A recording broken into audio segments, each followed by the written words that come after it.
This week we're going to look at how does American federalism work? Lesson 26.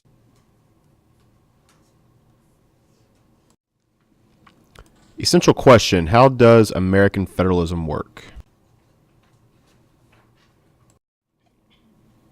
Students will be able to explain how American federalism involves divided sovereignty and an ongoing effort to balance power between the national and state governments. Explain the function of the three basic kinds of local governmental units, like counties, municipalities, and special districts. Evaluate, take, and defend positions on continuing issues related to America's unique system of federalism.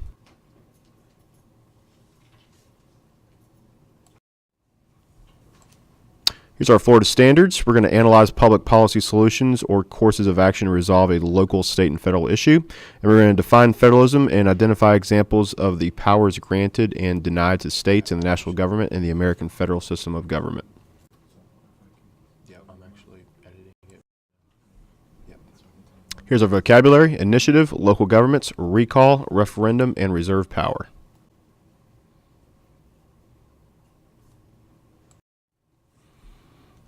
Okay, so what is the constitutional status of state government? So for this, we got to take a look at the Articles of Confederation back when the states kind of ruled everything. So under the Articles, the states are going to retain their sovereignty, freedom, and independence, and all powers not expressed delegated to the United States. So the Constitution is going to change this up a little bit. Again, the Constitution Supremacy Clause is going to say that the Constitution and the federal government is going to reign supreme. But under that new national government is going to be, it is going to create and kind of preserved powers. They're known as reserved powers in the Constitution. They're listed out in Article 4 of the Constitution, and any other powers that they want to expand on that's not stated in the Constitution, they can do that through Amendment 10. Okay, so reserved powers can be a whole list of things like marriage laws, any type of special districts like school districts of that nature, establishing local governments, establishing police forces, things of that nature are all going to be considered considered reserved powers. So Madison's going to argue in Federalist 45 that the powers of the states would extend to all objects that concern the life, liberties, and properties of the people and the internal order, improvement, and prosperity of the state. So the way we kind of look at this is kind of looking like a pyramid. So if you're concerning with individuals, the lives and liberties and the property, that's going to be mostly selected through the states. But now over time, it's just the federal government has gained more and more power over time, that people see that the federal government is more important than the state governments, and that was never the intent. And constitutionally, that's not the intent at all. The states would be in charge of all that stuff, and then the federal government would kind of reign supreme over the states. Okay, so there's kind of a hierarchy there, or what we would call dual federalism.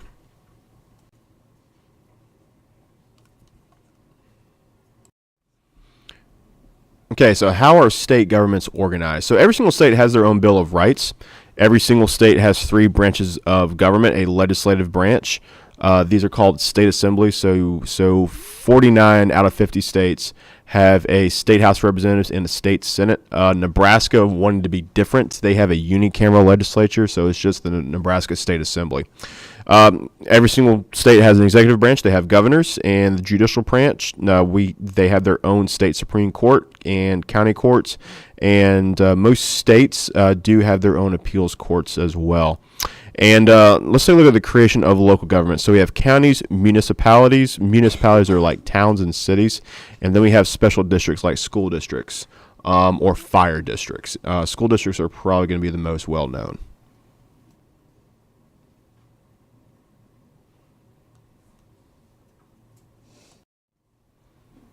Okay, so how have state constitutions changed? So state constitutional amendments often reflect state responses to policy debates.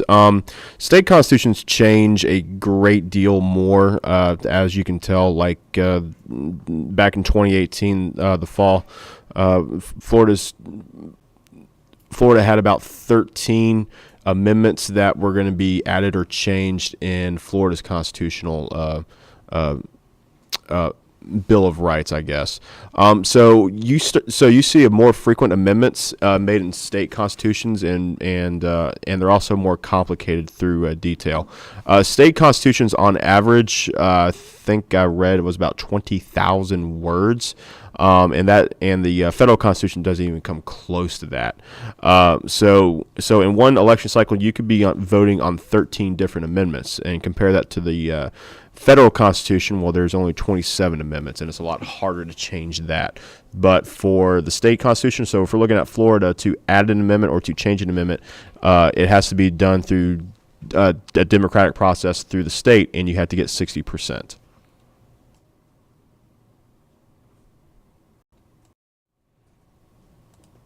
Okay, so how does American federalism work in practice? So, regulation of commerce and grant and aid programs demonstrate the kinds of issues that are common in America's system of shared government authority. So, when it comes to commerce, when the Constitution was written, the commerce system is what we know as capitalism today.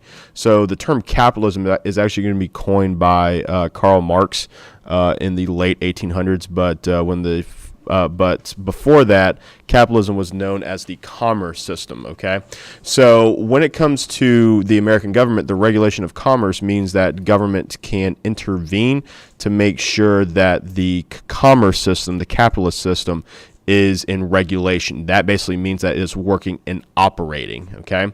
Now, the regulation of Congress does have the power to regulate interstate commerce to keep it ongoing and operating between the states, okay? That's why we have interstate. So during the Articles of Confederation, you could pay tariffs on products made in a neighboring state, okay? So Congress is going to try to get rid of that. Okay, so that there's not going to be any tariffs, there is not going to be any excise taxes between state goods. All that's going to go away, and it's going to give Congress power to make sure that keeps on going. Grant and aid programs.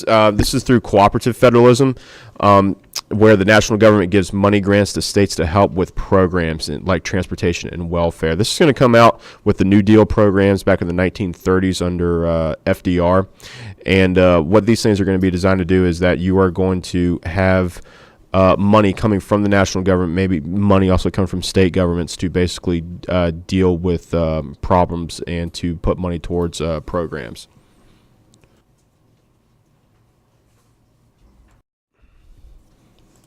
Okay, so how are the states laboratories of democracy? So we have initiatives, so they're direct and indirect.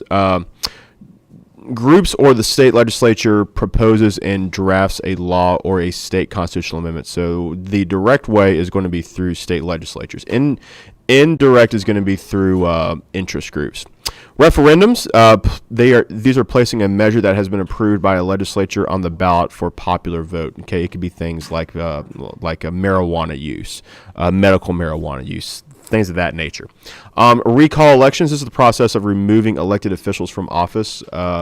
Most famous recall election in recent history was back in 2012, I believe, in the state of Wisconsin. There was a recall election to remove Wisconsin governor at the time, Scott Walker, because he basically, the unions wanted him gone because he was making Wisconsin a state that would not have labor unions.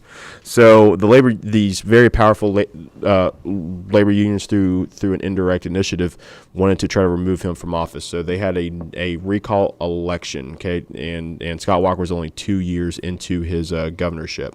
But the funny thing about it is that through all this work and all this money being spent, Governor Walker actually kept his seat. He was not thrown out of office. Environmental protection is a big one. We had that in Florida state constitutions about oil rigs offshore, and also healthcare. Healthcare is considered a state right as well. Like some states, like Massachusetts, had a kind of like a safety net for all of their people living in the state of Massachusetts, where everyone was guaranteed health insurance some way, shape, or form by the government, or by the state of Massachusetts government, or by their employers.